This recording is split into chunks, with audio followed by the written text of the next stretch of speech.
Duogo'y. Nuroniy otaxon boshchiligida bir guruh qariyalar olisroq qishloqqa bordik. Mehmonga chaqirishdi. Uy to'la odam. Davra boshida to'rvadek soqoli ko'ksiga tushgan qariya o'tiribdi. Hamma unga ta'zim bajo qiladi. Davraga kim kelib qo'shilmasin, chol uzundan uzun duo o'qiydi. Sen ham mening yoshimga yetib yurgin bacham, deb fotiha tortadi.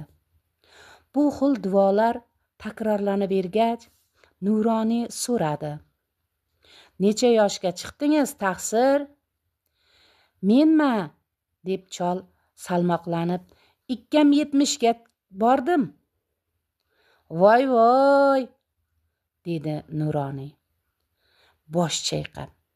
Agar sening duoying mustajob bo'lsa, men 8 yil avval o'tib ketishim kerak ekanda, ukam. Men 76 ga chiqdim. Tura qol endi. Joy almashamiz.